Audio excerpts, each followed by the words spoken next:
enseño, pero sin tanto drama, que hagas más cotidiano.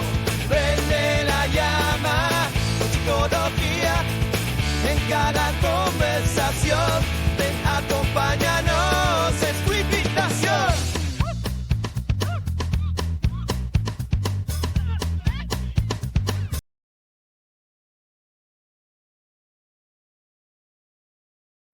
Hola, hola, buenas noches, buenos días, buenas tardes a todos. Muchas gracias por acompañarnos otra vez en este espacio de Hablemos en serio y no tanto. Y bueno, pues el día de hoy les traemos un tema que está muy relacionado con el episodio de la psicoterapia y justamente vamos a hablar un poco pues de esas confesiones que a lo mejor tu terapeuta no te ha dicho, pero que también nosotros como seres humanos pues lloramos, ¿no? Lloramos, hablamos, sentimos, decimos y sobre todo que conozcas también pues esta otra parte humana, ¿no?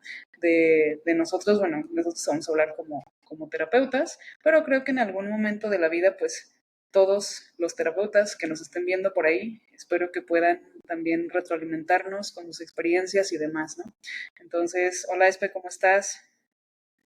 Hola, estoy especialmente feliz. No sé si es el episodio, si es el día, si es el viernes, si es el día del mes, si es que ayer fue día del maestro y compartí maravilloso con mis compañeros, como hacía mucho, no me la pasaba, increíble. En fin, por estar acompañada de ti, porque nos acompañen quienes nos acompañan. Gracias por oírnos y regalarnos este tiempo. Y bienvenidos a este episodio de Consultorio sin diván, sin batas blancas, pero con muchas verdades ocultas. Vamos a hablar de los secretos de tu psicoterapeuta. Todo desde nuestra experiencia. Recordemos que aquí nada es ley, puede haber psicoterapeutas que incluso nos escuchen y puedan llegar a estar como en desacuerdo.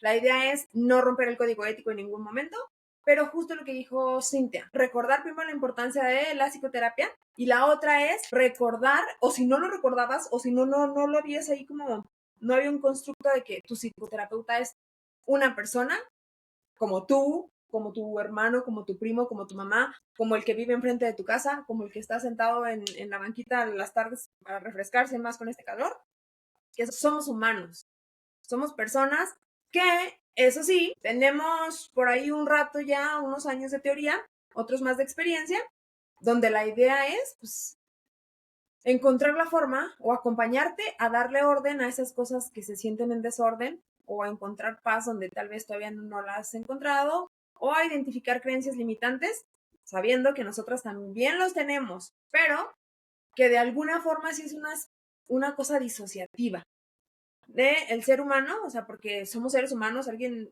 si alguna vez también de ahí viene la parte de que tu psicoterapeuta no debe tener nada que ver con tu círculo, justo porque luego empiezas a verle como estas experiencias, situaciones de la vida que tenemos todos. Pero que al final del día no somos más que seres humanos intentando hacer lo mejor, como tú y como todos, y pues vamos a darle, Cintia. Empecemos ahora sí con cosas de las que tal vez no habías pensado en tu psicoterapeuta. Así es que vamos a darle. Y fíjate que, bueno, aquí pasa, por ejemplo, mucho, yo creo que como con los médicos, ¿no? Que a veces dicen, ¿a poco te enfermas, no? O sea, porque eres médico. Pues claro que se enferma, ¿no? Y aquí también, o sea, claro que nosotros también tenemos algunas cuestiones de enfermedad mental, de sentirnos ansiosos, estresados, deprimidos y demás, ¿no? Y que, bueno, obviamente también lo vamos a hablar respetando siempre el código ético, la confidencialidad, el secreto profesional y que es algo que a final de cuentas pues es lo que se nos exige a nosotros como profesionales, ¿no? Entonces, bueno, una de las primeras cosas que creo que es muy cliché es el hecho de que la gente, a veces que te presentas como psicólogo y muchas veces te dicen, ah, bueno, pero no me vayas a psicoanalizar, ¿no? Y bueno, aquí también es eso que yo creo que sería muy cansado y muy, o sea, incluso imposible estar analizando a la gente, ¿no? Y bueno, de hecho, psicoanalizando, porque el psicoanálisis en sí, pues es una corriente psicológica, bueno, una de los enfoques que tiene la psicología. Entonces, no todos los terapeutas, de hecho, yo, por ejemplo, no practico el psicoanálisis.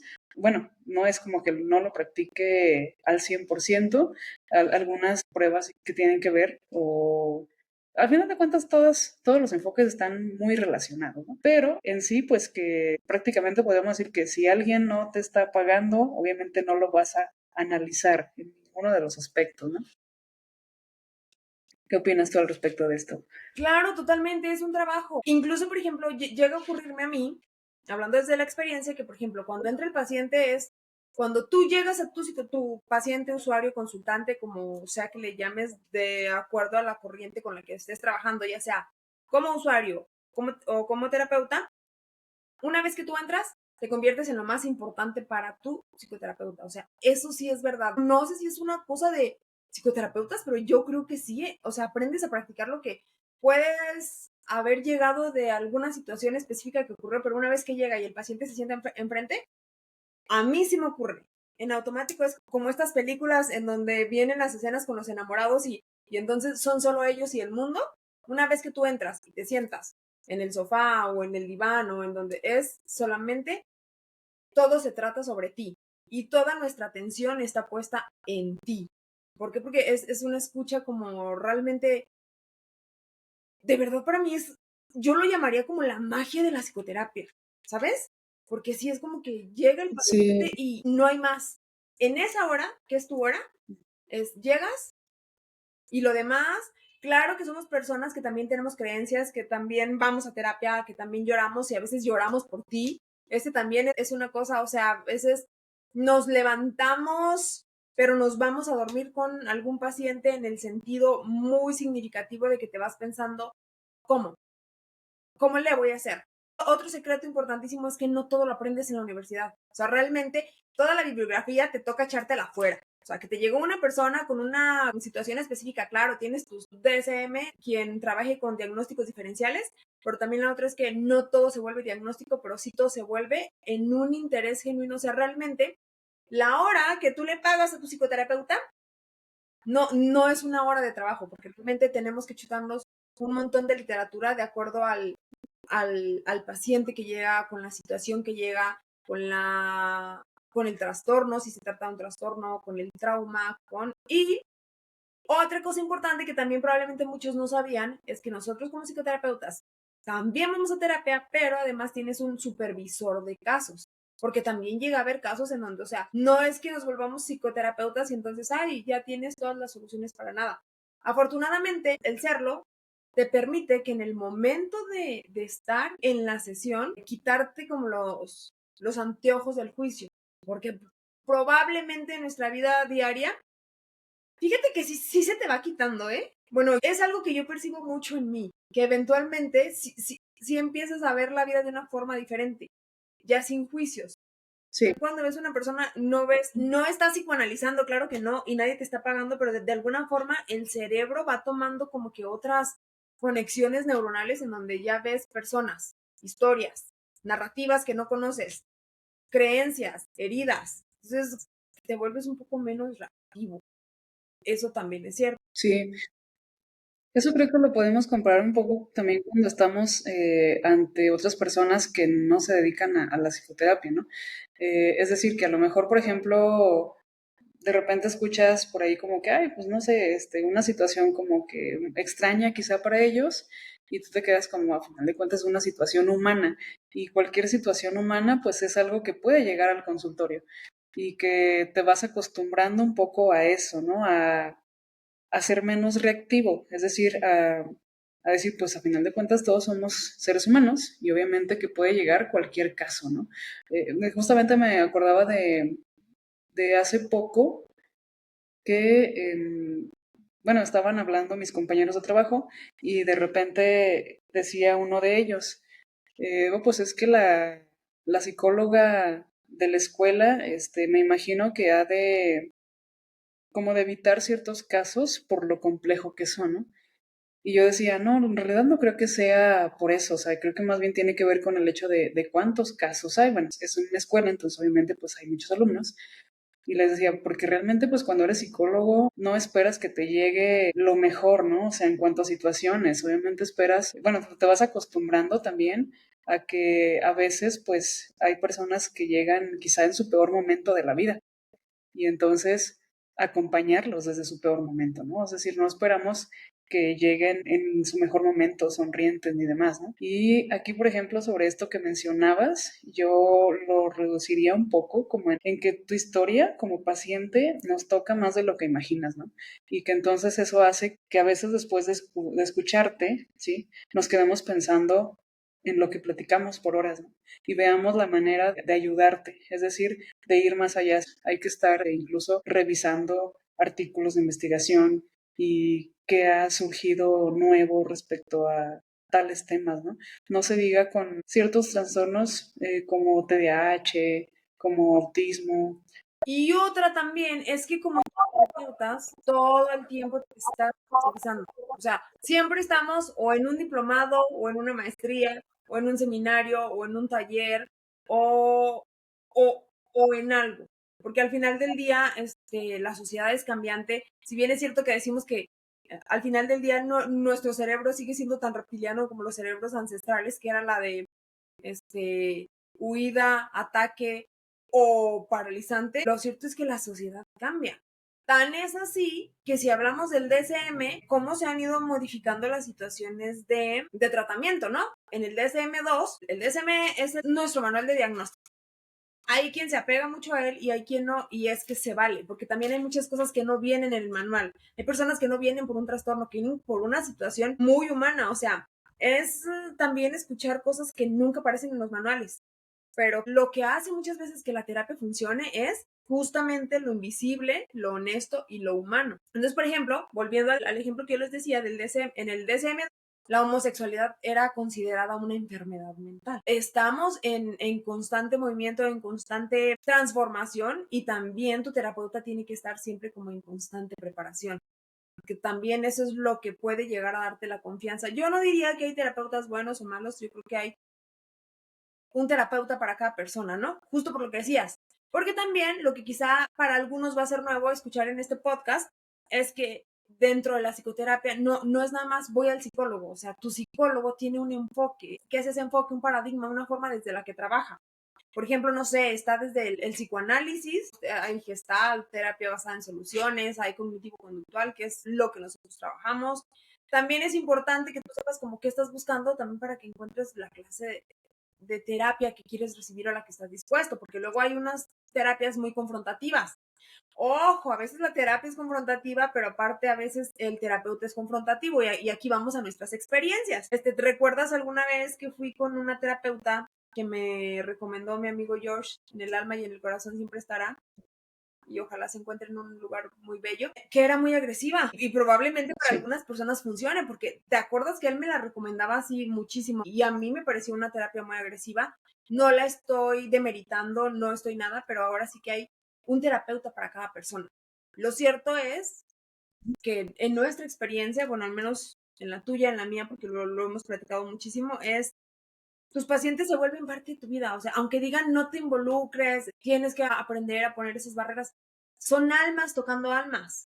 O sea, estamos trabajando con seres humanos y estamos desde una de las prácticas más humanizantes que hay. Aprender a ver al otro como humano sin juicio. Justo por eso estamos constantemente en terapia, justamente por eso tenemos este supervisor de casos donde llega otra experiencia. Ya, ahorita ya suelto el micrófono, amiga.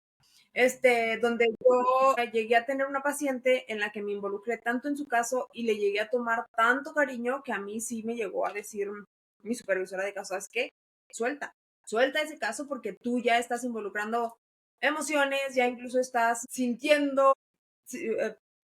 Fíjate que creo que eso pasa justamente cuando estás iniciando, ¿eh? A mí también me pasó. Incluso yo recuerdo que en ese tiempo, cuando empecé, pues empecé a saber lo que era la ansiedad. Entonces ahí fue cuando dije, tengo que también empezar a soltar, ¿no? Bueno, a aprender a así ofrecer toda mi presencia, porque creo que es justamente también de lo que hablabas hace rato.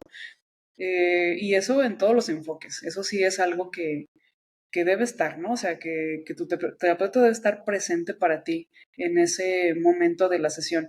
Y que no significa que no trae un montón de cosas atrás, porque creo que a todos nos ha pasado, ¿no? O sea, a lo mejor acabas de recibir una mala noticia o incluso una noticia muy agradable que también te distrae, ¿no?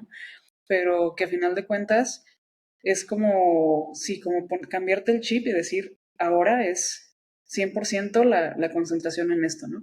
Y que a veces también no tenemos todas las respuestas, pero que intentamos acompañarlos desde lo más honesto que tenemos, ¿sí? Creo que eso es una gran diferencia. A veces lo que pide la gente, por ejemplo, con sus familiares o amigos, yo creo que es acompañamiento, ¿no? Y los familiares, amigos, pues obviamente desde nuestro rol también que hemos jugado, pues muchas veces nos da por querer hablar, ¿no? Por querer como que, no, a ver, cálmate, ¿en qué te puedo ayudar? Y a veces lo único que necesita la persona es ser escuchado, ser acompañado, ¿no? Ser validado incluso. Sí, y parte de incluirnos, pues es incluirnos en el mundo, ¿no? Tu terapeuta tiene suegra, ha tenido ansiedad, ha tenido depresión. De hecho, yo en algún otro episodio lo había comentado y es algo que no me apena en absoluto. En algún momento tuve una situación psiquiátrica donde fui, me atendí y por fortuna fue maravilloso. Entonces, al final del día, también hemos llorado, hemos tenido corazones rotos, hemos pasado por algunas experiencias probablemente similares a la tuya o hay algunas que realmente nos sobrepasan. ¿En qué sentido? No es que te sobrepasen en el sentido de decir no puedo tratar o acompañar a cierto paciente, que también llega a pasar. Otro secreto de tu terapeuta que no es tan secreto es que si en algún momento yo ya no me siento en capacidad de apoyarte, de acompañarte, de conducirte mayéuticamente a lo que tú estás buscando o a lo que sea más conveniente para ti, que al final del día el experto en la vida siempre vas a ser tú. O sea, si estás trabajando con un experto en teoría que conoce sobre conducta humana, sobre patrones, sobre heridas, sobre incluso algunas situaciones neurobiológicas o algo que nos permite eso, el estar preparándonos siempre. Lo cierto también es que llega momentos en donde hay casos que te sobrepasan o porque checan mucho con algo que te ocurrió o porque estás viendo que tu paciente ya no está avanzando y justo porque te importa dices, ¿sabes qué? O sea, tenemos 5 sesiones hablando del mismo tema. Yo creo que sería bien, mira, puedo recomendarte a tal persona, inténtalo, porque tú y yo no hemos encontrado la forma y también es súper válido y es muy profesional. Pero a lo que me refiero en situaciones que te sobrepasan es que llegas a ver tanto dolor que realmente es imposible no conmoverte con tu paciente, no en el momento, por supuesto, y no ponerte a llorar ahí junto con él, pero una vez que se van, aprender y decir, esta persona, ¿cómo es tan resiliente? ¿O cómo puede con situaciones, porque vemos en nuestros consultorios situaciones de mucho dolor, que justo como tú dijiste, no es que busque terapia la persona que se siente en su mejor momento de la vida, y eso ocurre, que habíamos dicho en episodios anteriores que no necesariamente hay que esperar a tocar fondo para venir a terapia. Sin embargo, ¿qué es lo que más ocurre? Cuando las personas ya vieron con todos sus recursos y el dolor ya los desbordó, y entonces también es un sitio donde nosotros acostumbramos a tratar con el dolor sin indolerte. O sea, porque realmente el dolor de tus pacientes te duele. Sus alegrías te alegran. Sus logros te emocionan. O sea, si bien es cierto que escuchas desde un espacio lo más neutro posible, sin juicio, lo cierto es que conectas. Cuando alguien llega después de no haber puesto límites durante muchos años y te dice, hoy pude decirle que, wow, es como, o cuando alguien, o sea, que ya pasó todo su proceso y al menos los temas que venía a tocar ya están sanados, o sea, sientes que es una graduación y te gustaría entregarle todo el guirrete, ¿sabes? Y eso también es cierto, hay situaciones muy satisfactorias. Hay pacientes que luego son bien agradables, bueno, yo los llamo mis pacientes de recreo porque hay pacientes que si bien es cierto que vienen a atender situaciones, son sesiones muy agradables por alguna razón. No quiero decir que las demás sean desagradables, que al final del día a terapia se viene a tratarlo lo desagradable de la vida. Pero luego también llegan pacientes muy densos que te dejan sin energía. No sé si a ti te ha pasado, pero yo, por ejemplo, llego a tener pacientes en donde digo, hoy yo ya no puedo recibir un paciente más, hasta mañana. Hasta mañana también somos energía. También por eso es la parte del autocuidado del terapeuta. O sea, tu terapeuta se cuida mucho para poder cuidar de ti. Tenemos que estar en constante movimiento, en constante introspección, ver cómo andamos, ver todo esto, y nos llega incluso, bueno, a mí me llegó algún momento en donde dije, yo necesito tomarme un espacio. no estoy bien, no estoy en un mejor momento, entonces no estoy en condiciones de acompañar a alguien. Y también es muy humano, es la parte humanizada de tu terapeuta. Y ahorita que hablabas, por ejemplo, de logros, recordé el caso de un paciente que era muy, digamos, como muy correcto y muy responsable con su trabajo, pero pues toda la parte personal, digamos que era un caos, ¿no? Y estuvimos trabajando al grado que llegamos a que un día llegó y fue como que vengo un poco preocupado, pero a la vez como emocionado, pero a la vez como que hasta me da un poco de risa y yo a ver qué pasó. Y me dice, es que lo que pasa que pues hoy tuvimos una reunión en el trabajo, yo llegué tarde al trabajo en general, terminó mi hora y me fui y no me siento estresado. Y eso te preocupa. Y me dice, es que me preocupa el hecho de que no me preocupe, ¿no? Entonces, me dice, pero por otro lado, pues me da un poco de, como de emoción el hecho de no sentirme así, ¿no? Porque es una sensación nueva para mí. Entonces, bueno, estuvimos ahí platicando y llegamos a la conclusión de que lo que pasa es que había cambiado su foco, ¿no? Ahora se estaba enfocando más en su bienestar y no en ser responsable en el trabajo, en cumplir con el trabajo. Ahora estaba cumpliendo con él.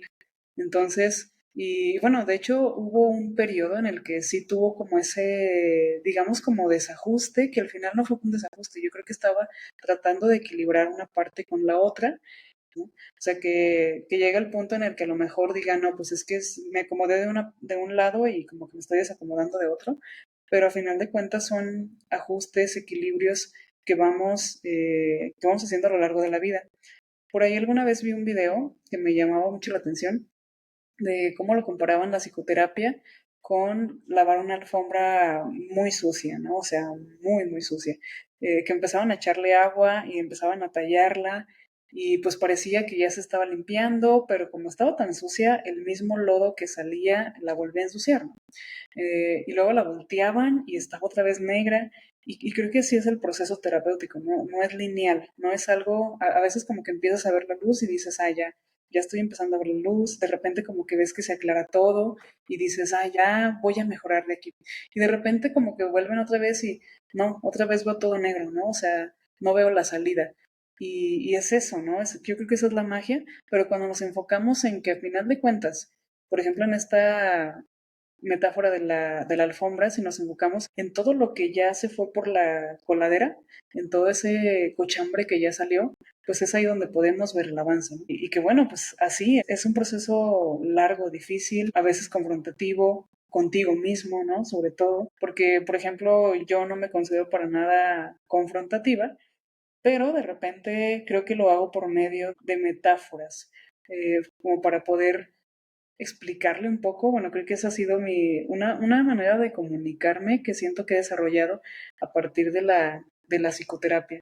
Y bueno, por ahí también tenía una frase que dice, bueno, de tu fuerza, de tu manera de mirar la vida, también aprendo yo, ¿sí?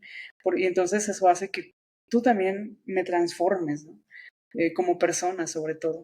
Porque a veces, de verdad que ustedes como pacientes no lo ven, pero que si pudieran verlo y que a veces quisiéramos así, bueno, a mí me dan a veces como que las ganas de decirles, "Ah, mira todo lo que has hecho y todo lo que has avanzado, pero luego digo, no, es que lo tiene que descubrir, ¿no? Y cuando lo descubre es como dar un gran paso. No sé si eso a ti te pase. Claro, sí, totalmente. O sea, cuando ellos terminan cayendo en cuenta de algo que tú desde la primera sesión viste así como una red flag y impresionante que dices, y ella, no, pero yo lo voy a cambiar. Y tú quisieras decir, amiga, date cuenta, pero no es tu amigo, es tu paciente. Y tienes como un compromiso mucho más profesional y legal con tu paciente que con tu amigo, ¿no? Algo también, por ejemplo, un secreto que tu psicoterapeuta no te dice es como estos pacientes que luego, cuando ya estás escarbando en lo profundo, que ya sienten que empieza a doler, no, ¿sabes qué? Voy a tomarme un mes. Y tú como que en lugar de decirle así como de, ok, mecanismo de defensa, mejor huyo antes de que duela, no, tú le dices, ¿qué te hace pensar que ya podemos ir cerrando lo que viniste a trabajar, no? Y que al final del día, pues sí, siempre respetamos muchísimo a nuestros pacientes, cada quien tendrá su espacio, cada quien tendrá su momento, pero que sí llega a ocurrir en donde tú ya estás en una sesión que ya sabes que estamos avanzando porque estamos llegando a lo profundo, ¿no? Porque una metáfora, a propósito de metáforas, que por cierto Milton Erickson era el que trabajaba mucho con ellas, que eran buenísimas, ¿no? Una metáfora para cada paciente que tenía. Pero luego ocurre que justo cuando ya empiezan, ok, con lo que llegan es la punta del iceberg. Hay que buscar mucho más profundo y realmente cuando llegamos a las profundidades es cuando duele, que es cuando hay que ir contra la presión, es cuando hay que aguantar la respiración y es cuando se empieza a sentir la incomodidad. Y entonces de pronto, como siento que unas cosas por encimita ya quedaron así como, ya las desempolvé, así, ok, ya estoy bonita, ya puedo poner 3 límites, ok. No, entonces, pero que al final del día tú respetas mucho, pero sí te quedas con unas ganas de decirle, ojalá te quedaras, pero no se lo puedes decir, porque es su vida, es su historia y todas las historias son sagradas e intocables. Entonces, no le dices. Pero pasa el tiempo y entonces vienen ya cuando están en una crisis muy importante y tampoco puedes decirle, ¿ves? Si nos hubiéramos quedado un poco más, pero también ocurre y volvemos, cada quien en sus tiempos, pero son secretos de tu psicoterapeuta, o sea, que sabe que tal vez no estás listo, mejor dicho, para quedarte en la terapia, pero que luego regresan y es así como, esto estábamos a punto de trabajarlo. Y otra cosa ya muy personal que no te dice tu psicoterapeuta, que no está padre que le canceles 10 minutos antes, cuando al final del día trabajamos por agenda. Y si bien es cierto que hay muchos psicoterapeutas que cada quien tiene su forma de trabajar, hay quienes piden anticipo o hay quienes que piden que pagues la cita previa o así, y luego también vemos los que luego no está padre porque al final del día tú organizas tu día en tus actividades y das las horas que son de tus pacientes y esas horas son intocables. O sea, así tu paciente llegue 5 o 10 minutos tarde o la hora no llegue, es que esa era la hora de tu usuario. Entonces también chicos, chicas, gente grande, mediana, pequeña, de todos los tamaños y de todas las edades, que también sabemos que este es tu lugar más seguro, justo también por eso muchos se sienten con la confianza porque se trata de eso, ¿no? De que no sientan que aquí, ay, pues es la presión y es la... Pero también es un compromiso contigo mismo. Y al ser un compromiso contigo mismo también es un compromiso con tu terapeuta, porque al final del día tu terapeuta también es una persona y ejercemos esto pues por muchas razones y entre ellas una que no es menos importante ni menos valiosa es la de sobrevivir y comer. Somos seres humanos, o sea, que te cancelen en el último momento y que todos tenemos percances y situaciones imprevistos y demás, pero si luego llega a haber pacientitos que sí con toda confianza te dicen, ay, ¿sabes qué? Hoy no voy a ir. Y así como, claro, porque no juzgamos. Escuchamos, pero no juzgamos. Pero luego a veces ya no completamos, ¿verdad? Eso también. Estamos hablando de las verdades de tu psicoterapeuta, lo que tú no sabes que hay detrás de. Y bueno, fíjate que también yo creo que sería interesante hablar un poco, bueno, desde nuestra experiencia, qué nos motivó a ser psicólogas, ¿no? Por ejemplo, en mi caso, yo había mencionado en uno de los episodios primeros que yo la verdad era un poco escéptica de la psicología hasta los 20 años. Ya estaba estudiando arquitectura en ese momento y resulta que, pues, estando lejos de casa, ya viviendo en la ciudad y todo, de repente empecé a tener un trastorno alimenticio, que yo no lo veía mal, porque yo toda la vida había querido bajar de peso, ¿no? Y entonces, cuando tengo este trastorno alimenticio, pues empecé a bajar de peso. Y como que fue muy mágico para mí y dije, no, sí, esto es lo que yo estaba buscando, ¿no? Pero obviamente pues era la única que pensaba eso, porque incluso mis compañeros de arquitectura alguna vez llegaron a hablar con mi mamá, o sea, como que me sacaron el número de mi teléfono y luego yo me enojé mucho con ellos por lo que habían hecho, o sea, como que yo lo vi como una invasión, ¿no? A mi privacidad. Pero pues lo que querían era ayudarme, ya después como que me lo explicaron y todo. El caso es que, bueno, por esta situación, mi mamá dijo, ¿sabes qué? Pues yo no sé cómo ayudarte, yo ya te dije, como que come y eso, incluso como que me llegó a decir, ¿sabes qué? Si no mejora pues esta situación, te sales de la escuela, ¿no? Y yo no quería salirme tampoco. Entonces ella me dijo, bueno, entonces vamos con una psicóloga. Y me llevó con una psicóloga que la verdad, bueno, yo como que dije, es que como el ir a platicarle tus cosas más vulnerables a lo mejor a alguien te va a hacer cambiar, ¿no? Pero lo mágico fue, bueno, yo el trastorno que yo tenía era bulimia, y lo mágico fue que desde la primera sesión que yo fui con ella, ya no volvió a pasar. Y entonces yo, o sea, realmente como que en la semana me quedé analizando y dije, ¿qué pasó? O sea, ¿qué pasó aquí? Y bueno, y es que ahí llegamos, como dices, con la punta del iceberg que era el trastorno alimenticio en ese momento. Pero había muchas más cosas que ella, pues en ese momento como que las escarbó un poquitito nada más, ¿no? Pero las escarbó y que dije, híjole, creo que hay muchas cosas que sanar, ¿no? El caso es que fue algo tan mágico que yo los viernes, que era el día que yo tenía mis sesiones, por la tarde, ya cuando yo llegaba al rancho y todo, a veces corría para poder alcanzar el camión, porque si no lo alcanzaba, pues ya sabía que ese día no iba a poder tener sesión y que ya el fin de semana a veces ella se ocupaba, o incluso creo que salía a Aguascalientes a dar terapias allá, entonces como que ya no le iba a poder ver. Entonces, pues fue eso, ¿no? O sea, como que dije, wow, o sea, la psicología realmente cambia vidas. Ese fue el motivo por el que yo decidí estudiar psicología. Entonces, creo que es algo que cambió, ¿no? Completamente mi forma de ver y que cambió pues sobre todo esa creencia y esa idea. Y yo creo que muchos de ustedes también llegan con esa idea. Pero también me gustaría contar de la segunda experiencia que tuve con la intención de que no se queden. A veces, o sea, a lo mejor lo digo porque si mi segunda experiencia hubiera sido la primera, creo que habría sido completamente distinto, ¿no? O sea, obviamente no hubiera querido estudiar psicología, ni mucho menos. Y lo que pasa es que mi segunda experiencia ya fue algo pues, que yo elegí, yo decido ir con alguien, ¿no? Porque siento que algo tengo que trabajar.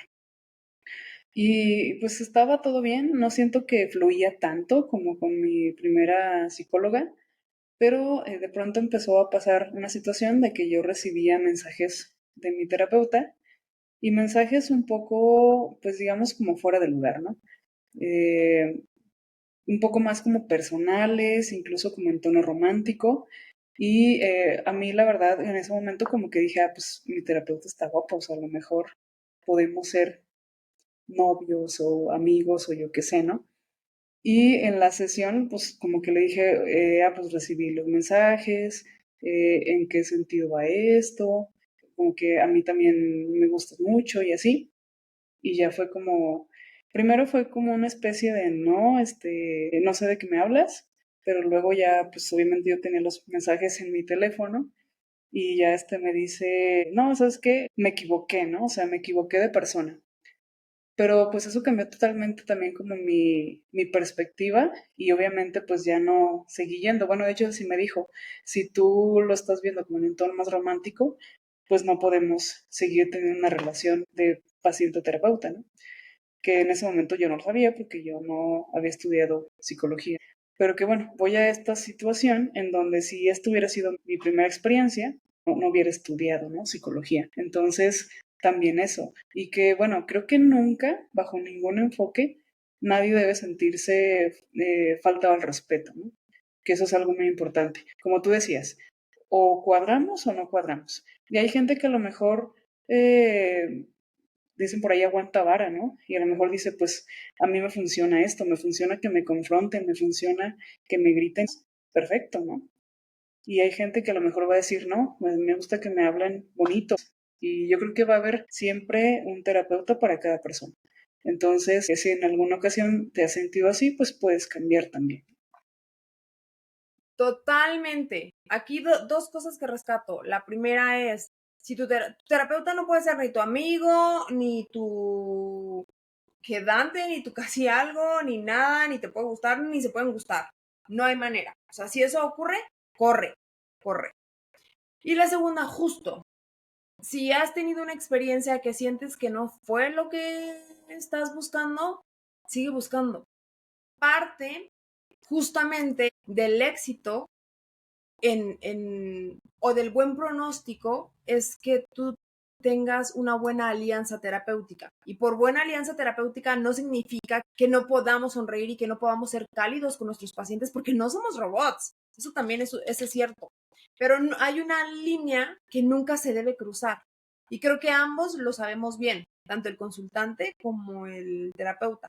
Probablemente lo sepa más el terapeuta por la situación o por la posición de poder en la que se encuentra. Sin embargo, si no se siente algo donde te estás sintiendo muy escuchado, muy validado, no juzgado, independientemente la clase de terapia que sea, no debe haber juicio.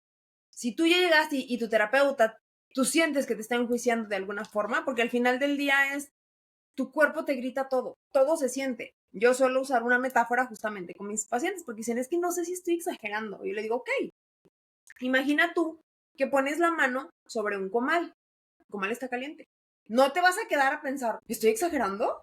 ¿Sí me estoy quemando? No, o sea, te quitas, te vas. El cuerpo te avisa. Lo que no se siente bien, lo que no se siente cómodo, lo que no se siente padre, si no se siente normal, si no se siente seguro, si se siente raro, si te confunde, ahí no es. Pero hay terapeutas para todos. Realmente justo lo que tú dijiste. ¿Por qué? Porque al final del día somos energía. Y tu energía tiene que ser compatible o tiene que vibrar como en la misma onda de tu terapeuta. Porque luego de pronto si llegan, bueno, para mí son pacientes que dicen así como, no, es que fui a una sesión y entonces yo quería llegar y contar todo lo que me estaba pasando porque estaba desbordado o desbordada, pero tu nombre, tú esto, bueno, al final del día también tenemos que hacer una historia clínica. Son como parte de, como cosas, pero al final del día es tu terapeuta, pregúntale. O dile, oye, ¿sabes qué? La verdad es que ahorita necesito venir y hablarte todo y la próxima sesión te juro que vengo y te digo hasta mi dirección, todo lo que se debe decir. Lo que también es cierto, y los terapeutas no contamos, y es un secreto de terapeuta, llega a ocurrir en donde hay pacientes que te ponen en riesgo. Eso también llega a pasar. Pues al final del día somos humanos tratando con humanos, pero pasa. No puedo hablar abiertamente de la situación, pero actualmente tengo una situación cercana, importante, en donde está pasando algo, donde, o sea, sí es verdad que es un lugar a donde puedes llegar y abrirte, pero la idea es sanarte y no, bueno, o sea, tu terapeuta cuida de ti, también tú cuida de tu terapeuta. O sea, al final del día somos uno con el universo, siempre lo he dicho y todo nos rebota. ¿A qué me refiero con que cuides de tu terapeuta? Los terapeutas son totalmente dignos de respeto, para empezar. O sea, tú estás eligiendo ir, porque luego de pronto también hay personas que son como muy desafiantes y es válido por sus creencias, por lo que sea, pero en algún punto quieren llegar a ser como denigrantes, como decir, a ver, ¿qué estoy pensando? Tu terapeuta no es un gurú, no es un mago, ni un robot con voz suave, para nada. Es una persona entrenada, eso sí, entrenada, que hemos estudiado, que hemos practicado, que conocemos técnicas, que nos hacemos de las mejores herramientas que podemos para ayudarte a ver tus patrones. O sea, pero que a que tú los veas, porque de pronto nosotros podemos percibirlos, pero no es como que te vamos a decir, etiquetar, a catalogar, a escucharte y acompañarte cuando a veces hasta tú te abandonas. O sea, eso es cierto, pero otro secreto de tu terapeuta es que no tiene las respuestas, porque de pronto sí llega a haber usuarios que llegan y dicen, es que ¿qué hago? Es que no me quiero ir de aquí, no quiero salir de esta sesión sin saber qué voy a hacer. Y tendrás que hacer lo que se sienta bien para ti, porque al final del día, lo que sea que tú vengas y hablas en terapia, y en algunas ocasiones puede ser una terapia directiva. La terapia directiva es donde hay como un poco más de intervención del terapeuta, que pudiera incluso llegar a sugerirte, jamás aconsejarte, deberías hacer esto, podrías hacer esto, pero sí como ampliar el panorama, ¿no? O sea, si estamos de pronto dentro de muchas creencias limitantes donde todo es no, bueno, y sí, porque al final del día vivimos en un mundo de posibilidades.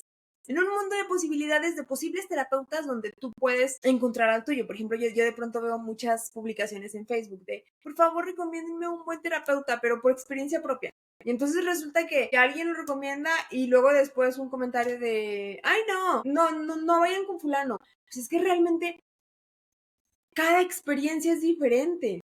cada conexión es diferente, entonces encuentra a tu propio terapeuta. Si es por recomendación y quieres probar, pero si esa recomendación, te digo, yo esta terapeuta que para mí me pareció muy agresiva, por mi forma de ser, no es que la esté juzgando a ella, es que a mí me pareció como muy agresiva. Y venía súper recomendada de una persona que yo sabía que me quería. Sin embargo, yo salí de ahí con el alma más rota de lo que ya la llevaba. Pasa, sigue intentando y sigue buscando. Y también esta parte es que yo no creo en la psicología, pues es que no somos una religión. Y sí, la psicología sí es una ciencia. Sí es verdad que la conducta, el pensamiento del ser humano en general somos muy subjetivos. No hay una manera objetiva de decir quién está sufriendo más que quién. No, pero aún así, sí es una ciencia. ¿Sabes a mí algo impresionante que me pasa? Es que yo siempre puedo ver a mis pacientes. Son tan geniales y digo, ¿cómo no lo ven? O sea, llegan personas impresionantes, gente que es muy extraordinaria y no se dan cuenta. Pero tú no se puede sentar ahí y decir, ay, es que eres extraordinario y esto. No, justo tú lo dijiste. El trabajo es que tú te des cuenta, porque si tú no te das cuenta, no lo introyectas, lo escuchas y llega a veces hasta ser incómodo que el terapeuta te diga, ay, sí, es que eres esto. No, es que el consultante se dé cuenta. Y fíjate que yo creo que una de las cosas más difíciles de soltar a veces para las personas es el hecho de querer controlar lo externo, ¿no? Alguna vez llegaba una persona que se dedicaba a la docencia y decía, es que ¿cómo hago para que fulanito, que era uno de sus alumnos, estudie? Y bueno, ese es un alumno, ¿no? Imagínate cuando quieres cambiar a tu mamá, a tu pareja, a tus hijos. Entonces pues no, o sea, más bien, ¿qué necesito hacer yo, no? O sea, a lo mejor necesito poner límites. Y creo que también me ha tocado ver muchas veces, siguiendo en esta misma línea, que hay personas que son, o que somos, porque creo que yo me incluyo en esa categoría, como muy autocríticos, ¿no? Entonces, que a veces ni siquiera es que necesitemos ser corregidos, sino que necesitamos ser comprendidos, autocomprendidos, ¿no?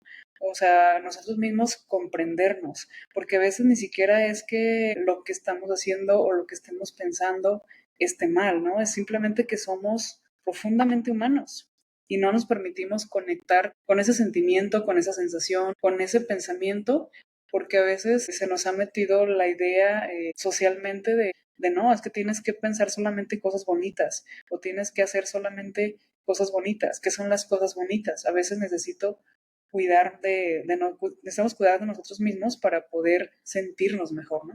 Y creo que a veces me ha tocado muchas personas que llegan con ese conflicto, como de, pues es que está pasando esto, y ¿qué está pasando? O sea, creo que lo que está pasando es que no te estás validando, ¿no? O sea, como que no te estás dando el tiempo de decir, pues esto que me pasó me dolió y me sigue doliendo y me hace a lo mejor llorar y me hizo enojar y me hace quizá no querer hablar con la persona o lo que sea, ¿no?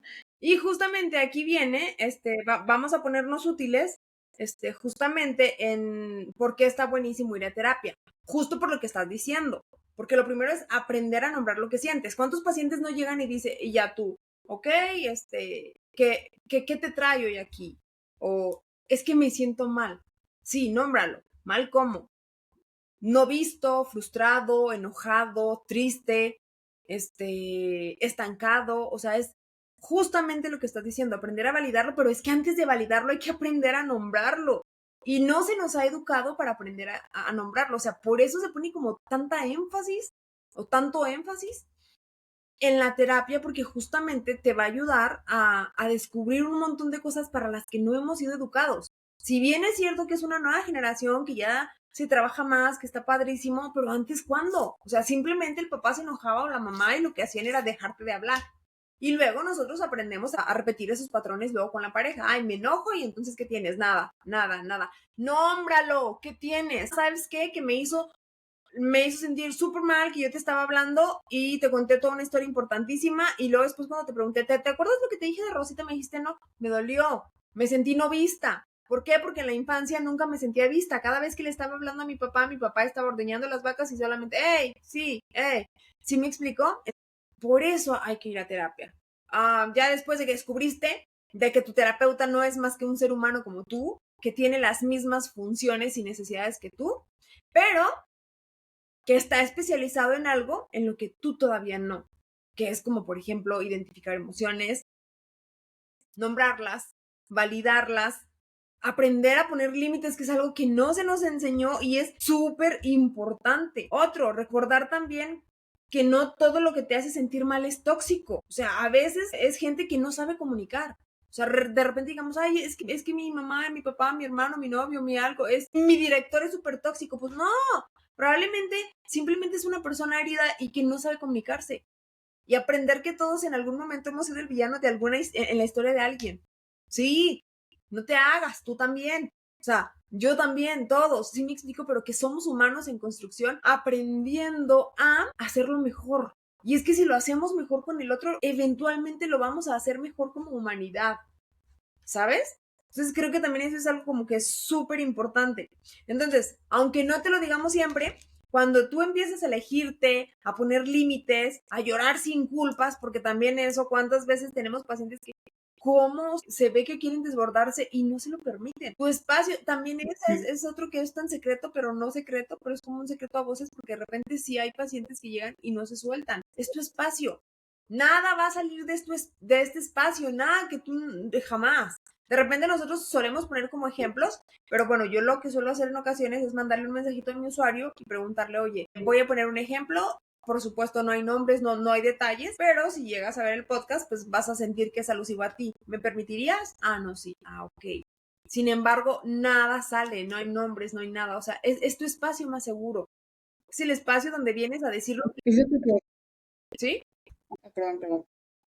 No digo, eso de que mencionas de que a veces no se abren, es porque creo que hay mucho tabú respecto a ciertas emociones como el miedo, el enojo, la tristeza, que son vistas como emociones negativas. Y en realidad ninguna emoción es negativa. Y otra cosa es también que a veces dicen, no, es que yo no me enojo. O sea, es que me pasan muchas cosas, pero yo no me enojo. Ah, ok, y bueno, ¿cómo haces para no enojarte, no? O sea, la emoción en sí es algo que no podemos controlar. Lo que controlamos, bueno, hablando ahorita, por ejemplo, desde el enfoque cognitivo-conductual, que habíamos dicho que ya vamos a hacer un episodio referente a eso. El enfoque cognitivo-conductual pues nos habla en la parte cognitiva de las creencias, de las ideas, la parte conductual de cómo actuamos, ¿no? De cómo actuamos esas ideas y esas creencias. Y en cuanto a las emociones, pues una cosa es la emoción, por ejemplo, en este caso el enojo, y otra cosa es cómo actuamos el enojo. Y a veces a lo que se refieren con yo no me enojo es yo trato de no actuar como si estuviera enojada, que no significa que no esté enojada o enojado, ¿no?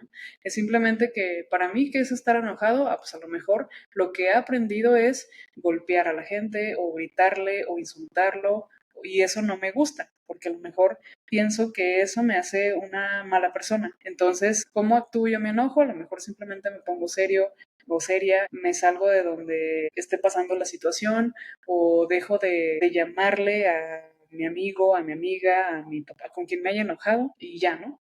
Pero no significa que no esté sintiendo enojo, ¿sí? Y ahí es donde también como que primero tenemos que hablarles un poco de qué son las emociones, de que son incontrolables, ¿no? Y que lo que sí podemos a veces cambiar y que es pues algo de lo que sucede es el cómo las actuamos y que incluso a veces tenemos como una idea errónea de que actuar las emociones pues es como muy malo, ¿no? Sobre todo con estas tres.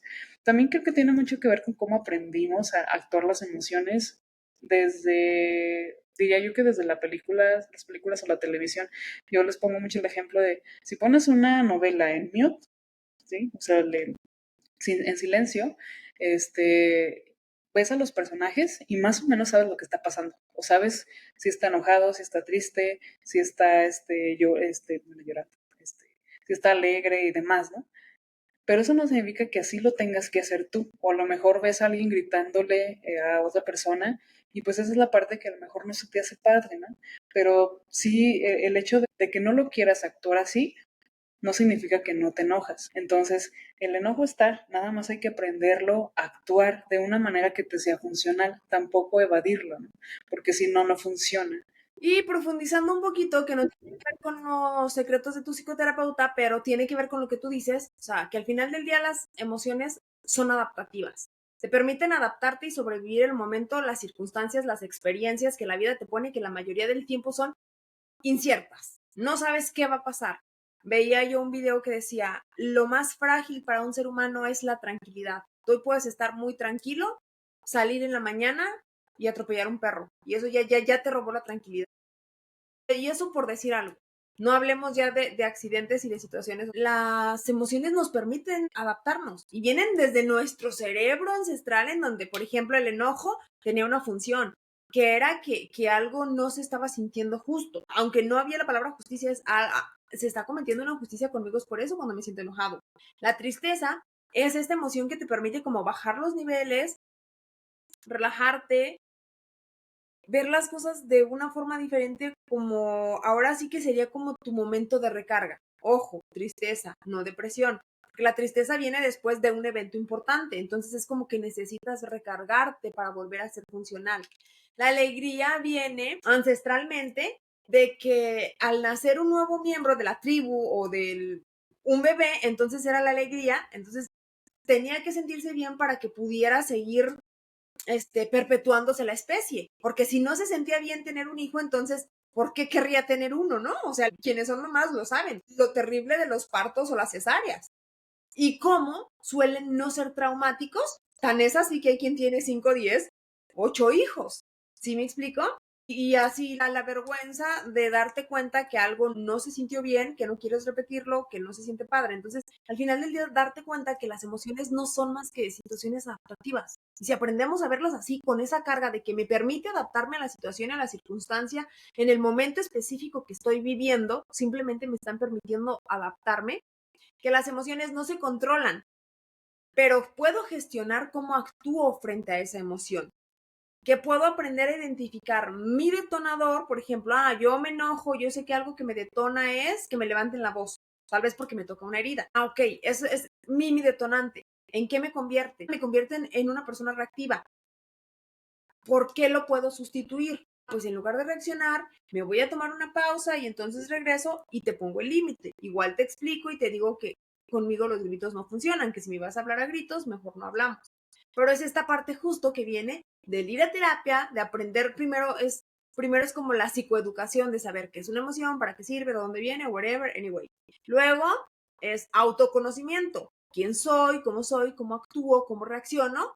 Y luego viene el proceso, el trabajo que haces en ti para tener reacciones, como decías tú, más adaptativas, más funcionales para ti y para tu entorno. Pues bueno, estábamos en los secretos de los psicoterapeutas, nos fuimos, pero pues esto también creo que aporta y al final del día es útil, ¿no?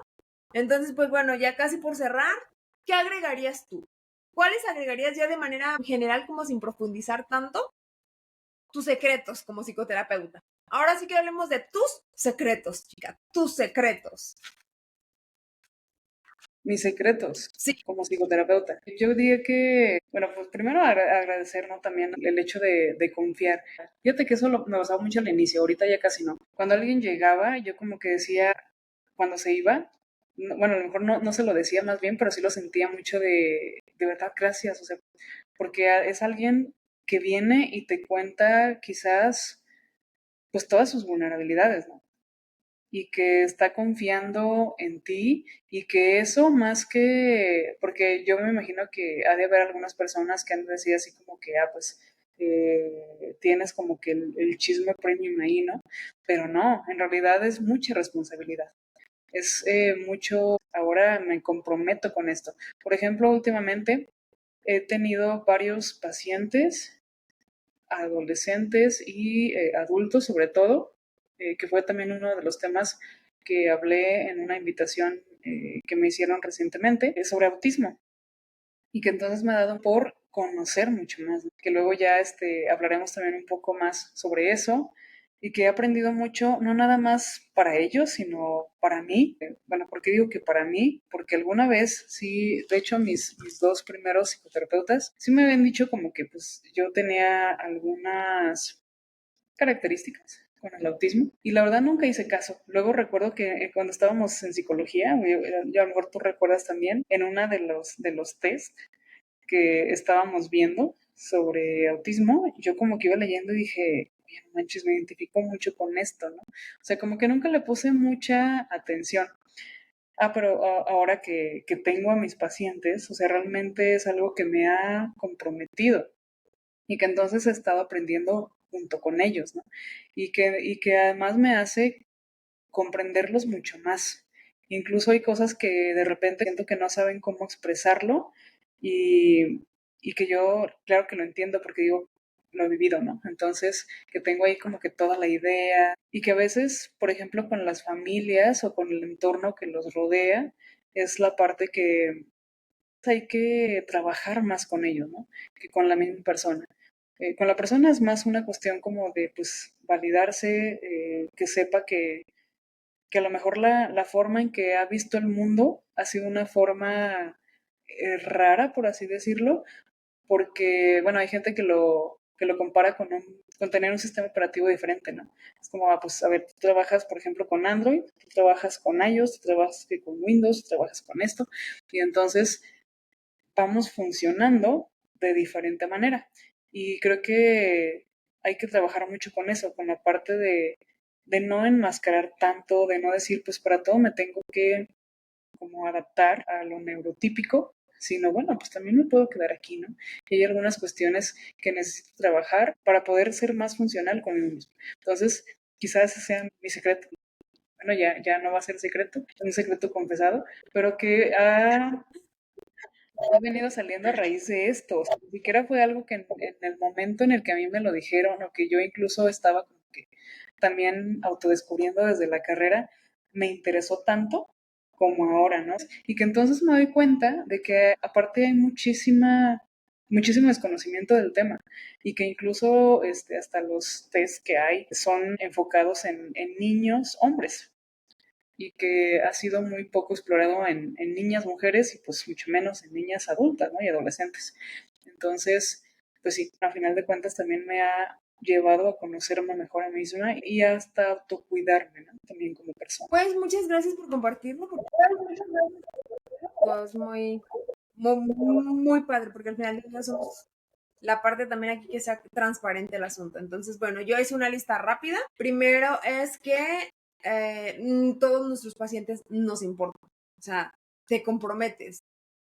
La otra es que agradeces muchísimo que las personas confíen en ti porque de alguna forma ponen esa confianza en ti y hay incluso como hasta una especie como de agradecimiento o reconocimiento que no sé qué tan merecido es porque al final del día todo el trabajo lo estás haciendo tú.